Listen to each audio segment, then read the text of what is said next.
galera, Capitão Fernando Almirante Navarro para mais um Nerd Fiction. E hoje review do segundo episódio da segunda temporada de Star Trek Strange New Worlds. E o nome é Ad Astra per Aspera.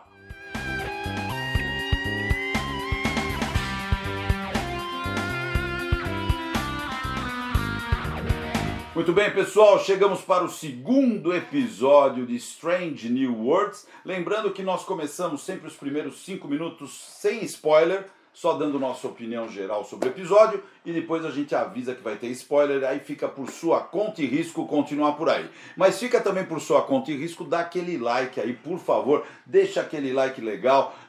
Compartilha esse vídeo com os amigos, joga na sua rede social, mesmo porque nós estamos agora com uma convenção rolando, que é a convenção StarCon. Dia 26 de agosto no Teatro Eva Vilma, os ingressos já estão à venda no nosso site.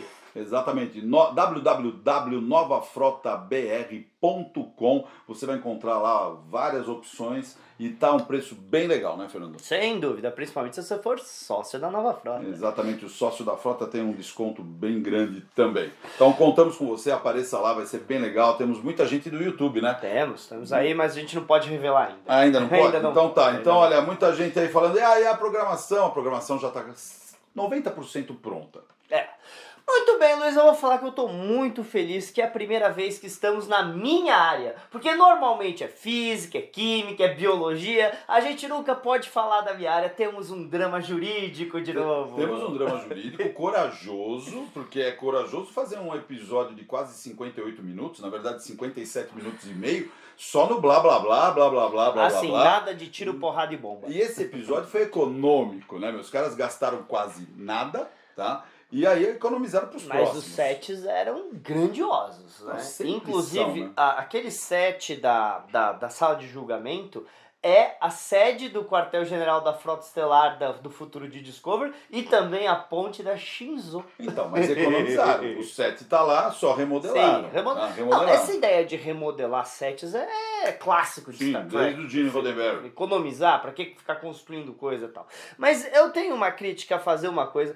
Que tamanho que eles acham que é a Enterprise? Você viu o tamanho do quarto da Una? Sim, ficou absurdo. Deus do céu, que tamanho que eles acham que é a Enterprise? Absurdo. Quando eu vi aquilo, você sabe Tá que me de chamou a brincadeira? atenção, eu não ia comentar porque eu não ia lembrar. Mas é realmente absurdo. No The Cage, o quarto do Pike era muito maior que o quarto do Kirk, porque o quarto do Pike no The Cage era a sala de reunião. Sim. Certo? E depois eles criaram um quarto e separaram as coisas. Então, a gente aceita o quarto do Pike dessa encarnação também ser muito grande.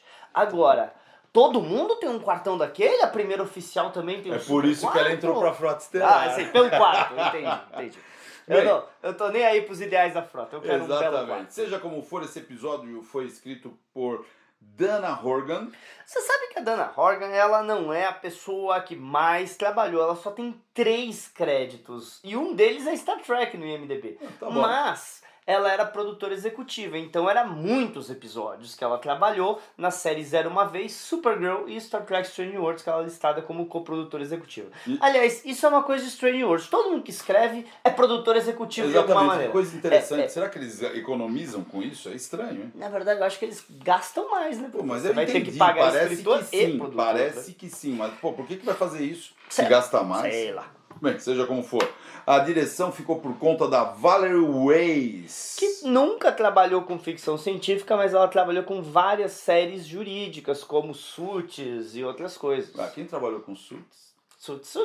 Olha, gente, eu nunca assisti Suits, eu sei, eu sou advogado e nunca assisti Suits. Mas todo mundo fala que é cheio de referência de Star Trek. Muito legal. É que eu gostava mais de tudo, cultura pop. Eu né? gostava mais de Justiça Sem Limites, eu gosto do Mas Shatner. não tem nada a ver, eu assisti os dois e é Shatner. bom. Eu assisti os dois e os dois são ótimos. Vale a pena, se você pegar, você não larga mais. Tudo bem, mas, Luiz, curiosidade.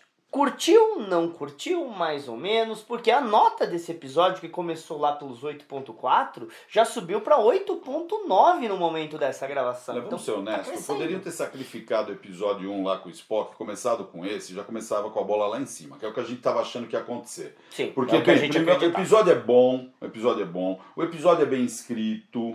Eu sinto, depois eu vou discutir com vocês, que eles entraram num rumo, depois mudaram o rumo no metade adiante. Sim, spoiler a gente depois comenta. a gente chega lá, mas acabou dando certo, na minha opinião. Foi um bom episódio de tribunal mesmo. A atuação de todos foi impecável. Principalmente da atriz que veio, né? A atriz convidada. A atriz convidada, ela... vou pôr o óculos, gente. Faz tempo que eu não ponho o óculos. Yetide Badaki. Tá? Yetide Badaki. O bom é que eu ia ter colocado uma imagem na cara dele pra ninguém ver ele colocando óculos, mas já que ele falou, ficou. Não, Yetide Badaki, cara, que atriz, né? Que atriz, que atuação. Ela trabalhava também em séries jurídicas como How to Get Away with Murder e outras coisas. Impecável também. Impecável, que é o que ele disse. O episódio foi impecável. História muito boa, roteiro muito bom, atuação muito boa. Quer dizer, se tivesse começado por aí, a gente não tinha ficado tão chateado com o Spock. Só um comentário, eles fizeram o contrário que o pessoal da She-Hulk fez, né? Que o pessoal da She-Hulk fez uma série jurídica e não chamaram ninguém que entendia de série jurídica. Esse eles chamaram uma atriz veterana de série jurídica e uma diretora veterana de série jurídica. Então, parabéns pro pessoal do curso. Casting, né? O pessoal do casting certo, foi né? maravilhoso. Escolheu corretamente. Né? Mas ok, então vamos lá. Olha, eu concordo. O episódio é muito mais forte que o anterior. Esse deveria ser o episódio que abre a temporada. Mas você sabe por que não é? Porque eles queriam a Laan no episódio. Então eles tinham que resolver o problema deles terem tirado ela da série no episódio 9. Sim, sem dúvida. Só por isso. Eu não consigo ver outro não tem outro motivo. E aliás, vamos falar a verdade? O episódio anterior era o Pike que tinha que ter roubado a Enterprise para buscar lá e não forçar o Spock a fazer isso completamente antes dele ser esse personagem. Sabe qual é a questão? Fizeram assim, vamos fazer um episódio Spock. Só que o cara que bolou fazer um episódio Spock não sabe quem é o Spock. Então esse ficou o problema. Mas o cara tudo que bem. bolou são os produtores da série. Que se dane, cara. Tá péssimo aquela visão de Spock deles. Mas ok, então, de verdade, muito mais forte o episódio. Gostei de trazer de volta as analogias no universo das estrelas, discutindo coisas que a sociedade de hoje discuta, só que com problemas do futuro. Então ninguém tá discutindo, porque de verdade, esse episódio é sobre Don't Ask, Don't Tell. Que era uma política... Gente, não é sobre a nossa sociedade brasileira, é sobre a sociedade dos Estados Unidos que eles estão falando. E nos Estados Unidos existia uma política do exército americano chamada Don't Ask, Don't Tell, que era que se você não falar que é gay, eu não te pergunto e ficamos todos fingindo que tá tudo certo. Era sobre isso esse episódio. Só que não é sobre isso, é sobre as guerras eugênicas, é uma analogia. Uma analogia, uma alegoria, isso. Né, que faz o episódio tratar um assunto atual de uma maneira que foi extremamente inteligente. Então, se você não assistiu ainda, cara, vale muito a pena. Então, vamos dar o alerta de spoilers? É bom que agora a gente tem efeito sonoro aqui. Tá.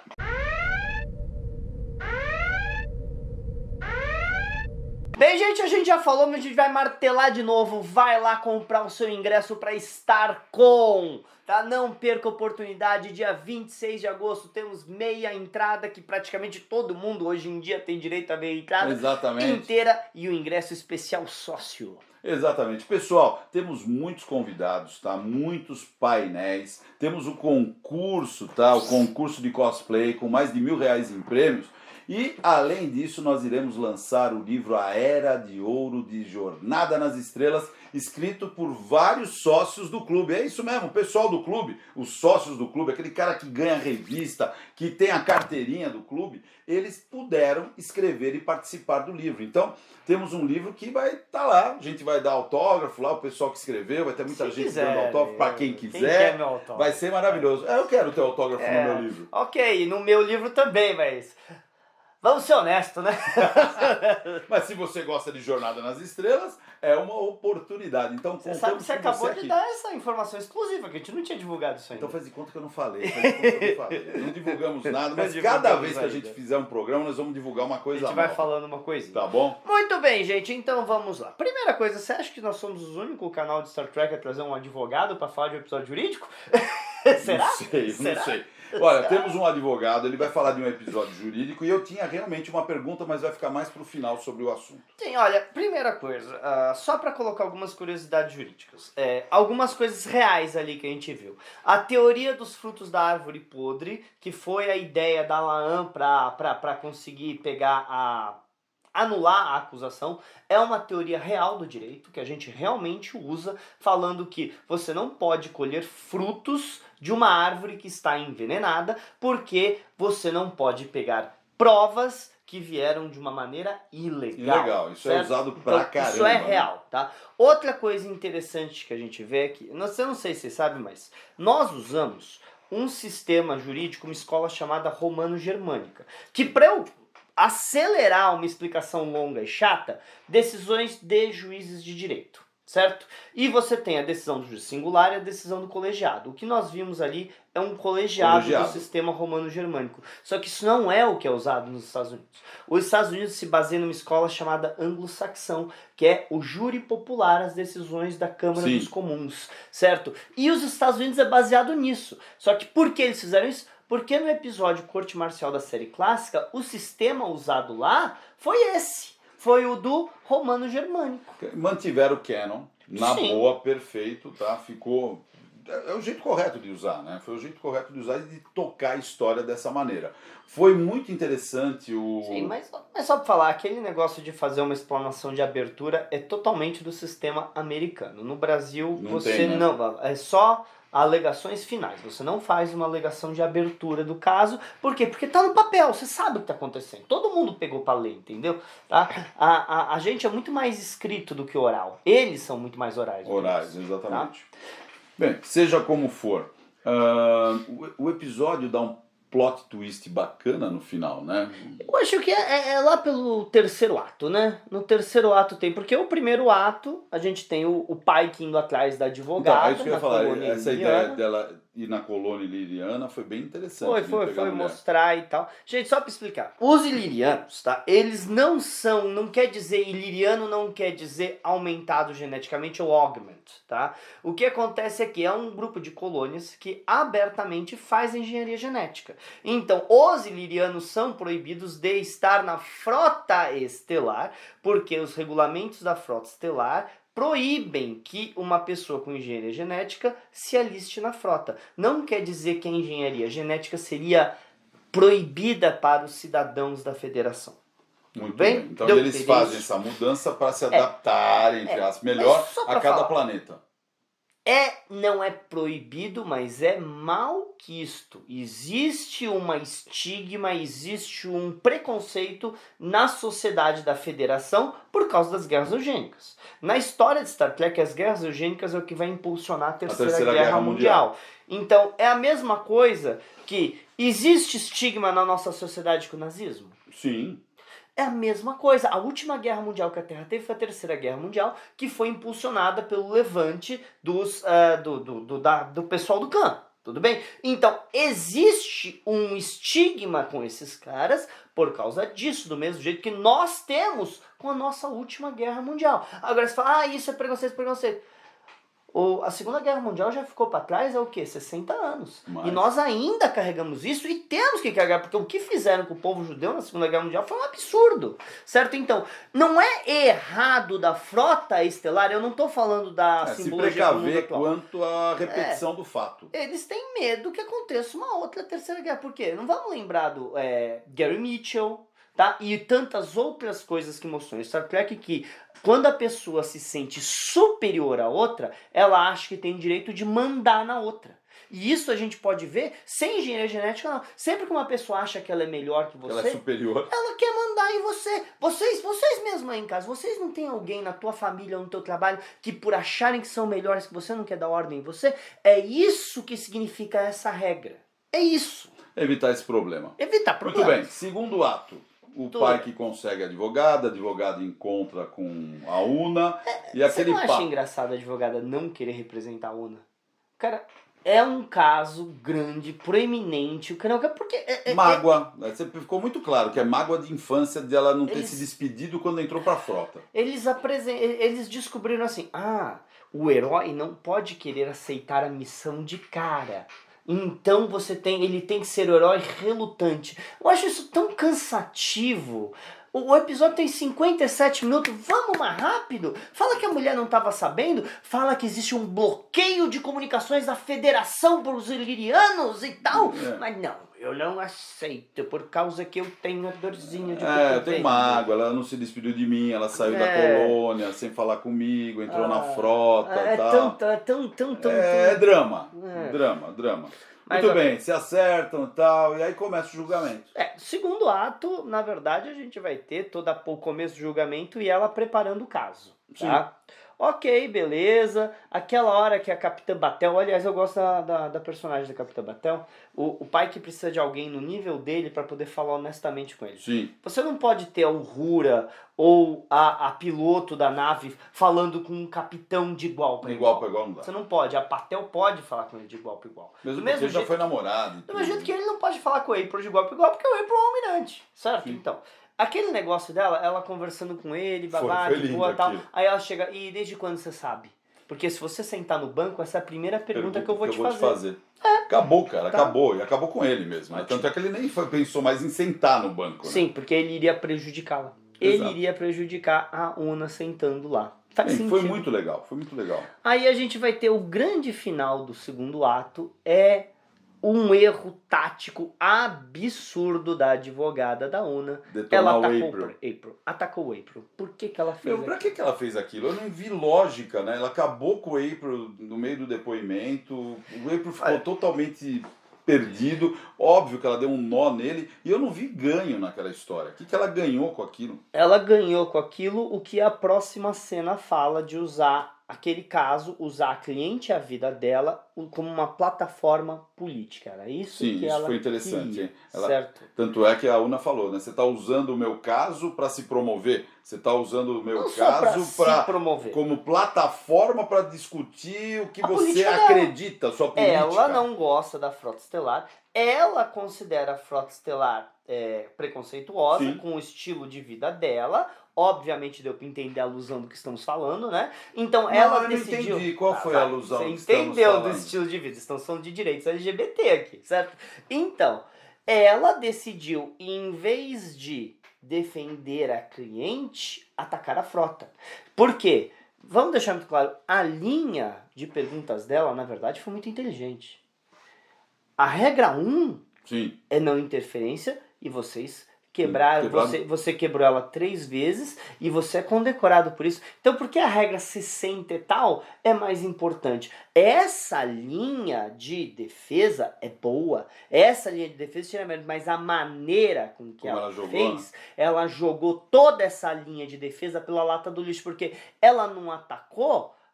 Ela atacou um herói da Frota Estelar, que seria uma testemunha aliada a ela, fazendo... E o que ela fez? Ela fez ele gritar na sala o que ninguém queria escutar. Mesmo com tudo isso que você falou, eu ainda não teria colocado, porque eu ainda acredito nessa regra. E um herói, um almirante falando. Então, o que ela quis fazer, mostrar hipocrisia e tal, não ia adiantar, sabe? Porque aquilo eram almirantes. Eles me falam, nossa, é verdade, vamos todo mundo vamos tirar aqui, jogar e sair, porque assim, não, frota. Ela só atrapalhou o caso dela. E ela fez um herói da frota falar, você tá errada. Uma testemunha que tava lá, aquilo que ele falou pro Pike. É uma pena que a Una, quando fez isso aquilo, foi lindo. Uma pena que eles não escutaram porque a advogada não fez essa pergunta. Sim, né? Porque ela ficou mais preocupada atacando eu e a frota. Exatamente. Agora me diz uma coisa, essa história de plataforma política ou plataforma ideológica, posso tentar fazer uma colocação de que foi uma crítica para Discovery? Eu acho que foi uma crítica para todos os produtores de Star Trek que falaram em diversas convenções que Star Trek é uma plataforma política.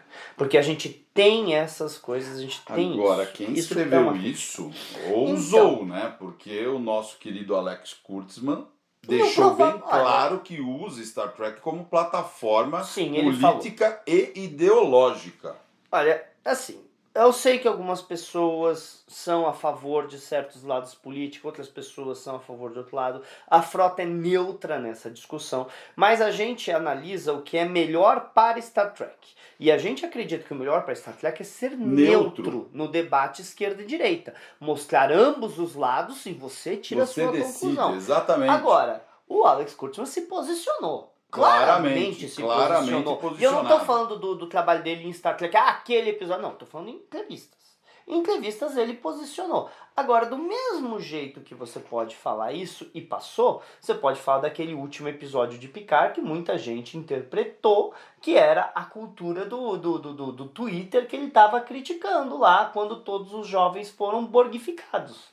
Né? Sem dúvida. Então, dá para fazer essas alusões de crítica. É aquele famoso, durante a ditadura militar aqui no Brasil, o pessoal escrevia música que passava pela crítica, a crítica não percebia a crítica que estava sendo feita porque eles falavam de outras maneiras. Então, às vezes fizeram uma crítica, às vezes, a gente está interpretando livremente aqui, gente, ninguém conhece, eu não falei com a moça que escreveu, não falamos tá? com o roteirista. Mas às vezes sim, às vezes tivemos uma crítica ao que os produtores falam dentro do episódio. Bem, se foi às vezes. realmente a Diana Horgan foi corajosa porque criticou o chefe. Mas eu interpretei disso. Quando eu vi isso, eu lembrei de todos os escritores que ficam gritando política e ficam falando uma besteira sem tamanho. Se não concorda com as minhas visões, não compre meus livros, não veja negócio. Primeira coisa, você quer pessoas lendo o seu trabalho ou assistindo o seu trabalho que não pensam igual a você, porque você quer conquistar elas, não é? Então, se você fala pra uma pessoa que não pensa igual a não você... precisa, não fala com a gente. Não fala comigo, você nunca vai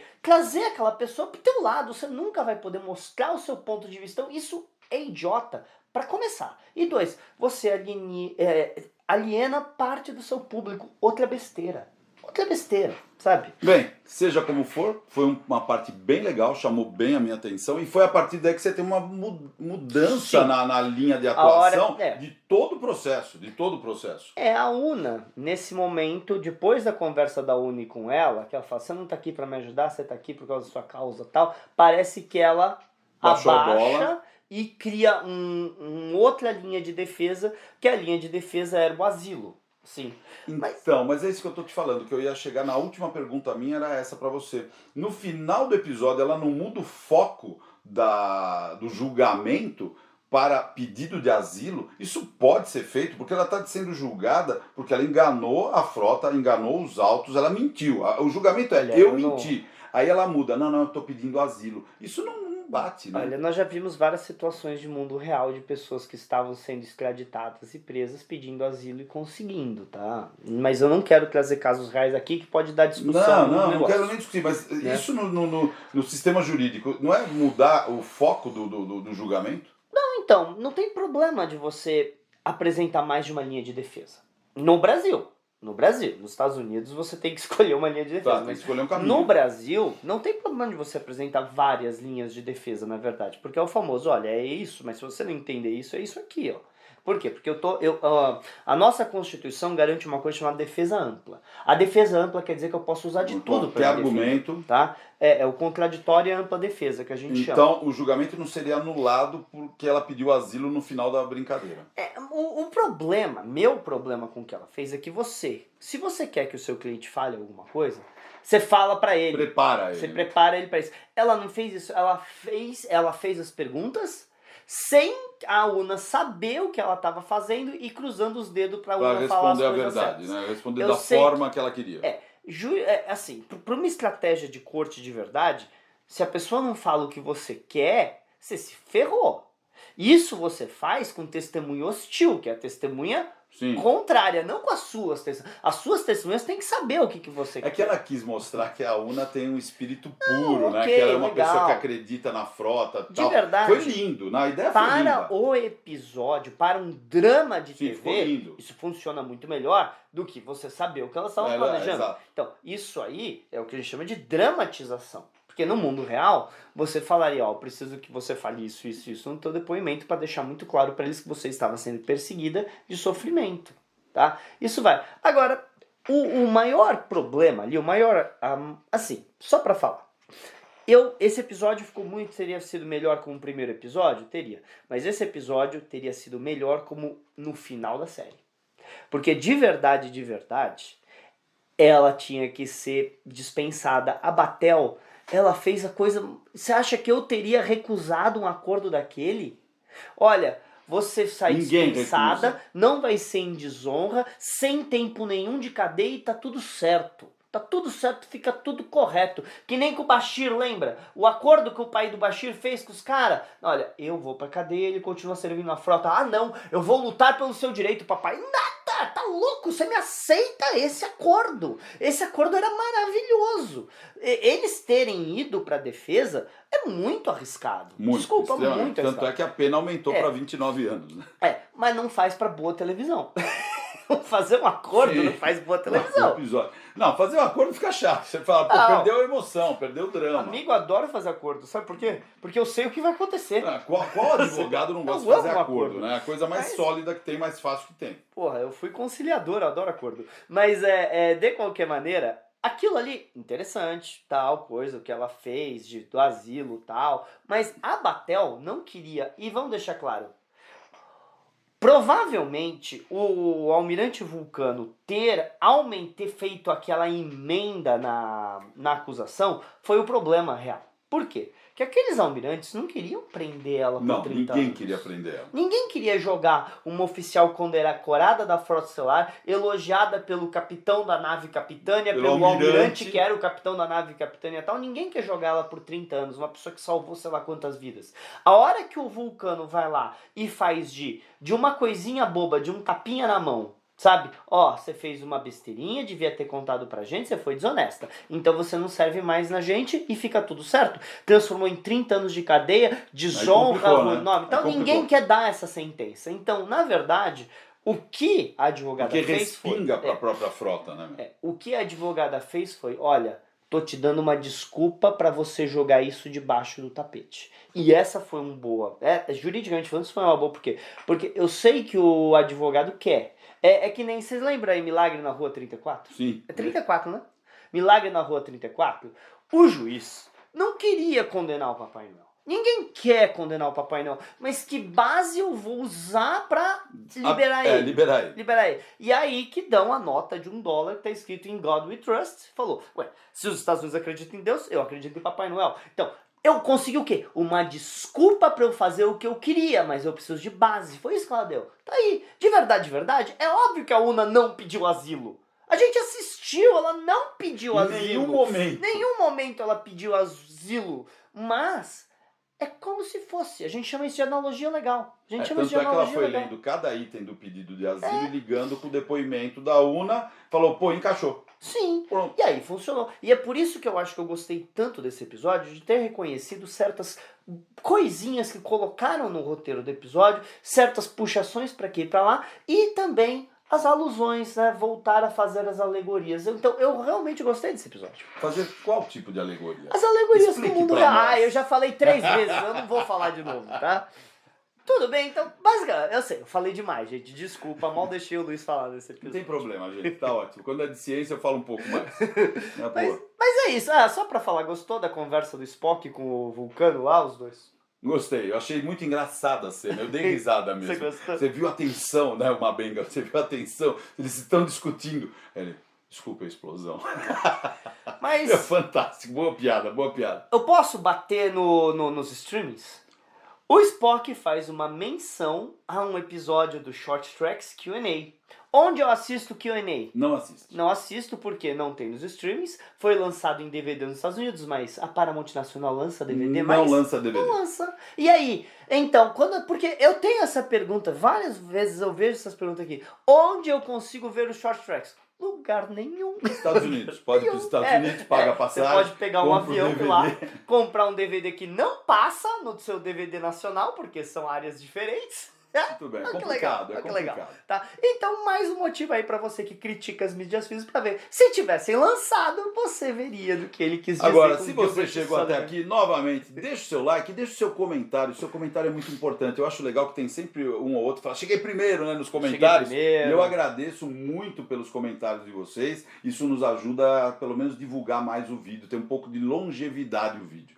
Sem falar, gente, que ajuda a gente a divulgar StarCon também, turma. Entendam, a gente precisa que isso dê certo se a gente quer trazer mais atores internacionais de Star Trek de novo. Se a gente não consegue juntar a turma para vir numa convenção pequena, porque essa é uma convenção pequena, a gente não consegue juntar a turma para vir numa convenção grande. Então, se você não apoia a gente nas nossas coisas pequenas, nós nunca vamos conseguir trazer um William Shatner ou qualquer outra coisa da vida. Então, apoia nosso trabalho, turma, ajuda, seja sócio. E isso, né? Starcom nacional é legal, assim como a Starcom internacional é muito legal saiu também. isso de Starcom nacional ou saiu agora?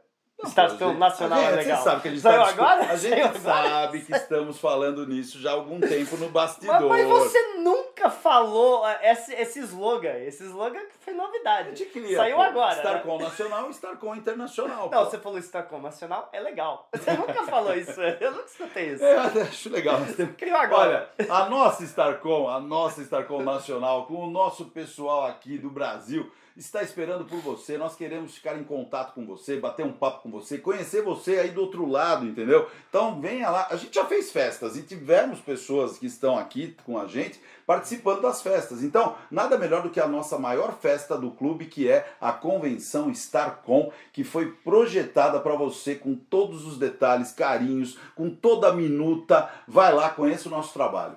É isso aí. Falou, galera.